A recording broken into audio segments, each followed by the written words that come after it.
आपण chocobar ice cream बनवणार आहोत. त्याच्यासाठी मी 1 कप फुल फॅट दूध घेतलेलं आहे.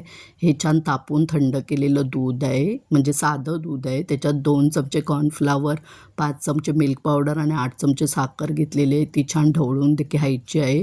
गुठळ्या झाल्या नाही पाहिजेत. पॅनमध्ये मी स्लो टू मीडियमवर मिश्रण छान ढवळून घेतलेलं आहे.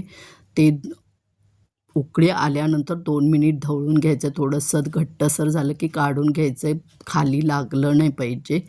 भांड्यामध्ये मी आता काढून घेतलेलं गार करून घ्यायचं आहे. त्याच्यातच पाव चमचा व्हॅनिला इसेन्स घालायचा आहे, मिक्स करायचं आहे आणि मिक्सरमध्ये आपण फिरवून घेणार. बघू शकता किती घट्ट मिश्रण झालं आहे थंड झाल्यानंतर.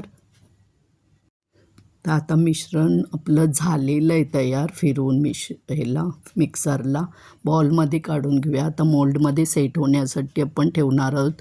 तर मोल्डमध्ये आता मिश्रण घालून घेऊया. राहिलेलं मिश्रण मी थोडंसं हवाबंद डब्यामध्ये ठेवणार आहे. दोन्ही 8 तास ठेवू शकता किंवा रात्रभर ठेवू शकता.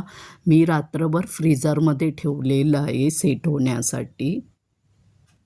इथे मिल्क कंपाऊंड चॉकलेट घेतलेलं आहे. ते कट करून घेऊया छानपैकी, म्हणजे ते लगेच मिश्रण हे होईल, वितळेल.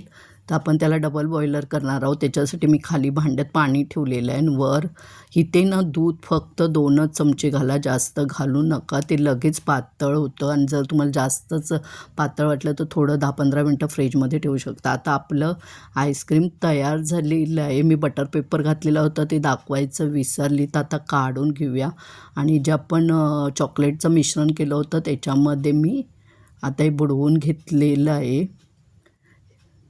तर मी परत 10 मिनटं थोडं फ्रीजमध्ये ठेवणार आहे सेट होण्यासाठी. छान झाले बघू शकता. हे पण झालेलं आहे,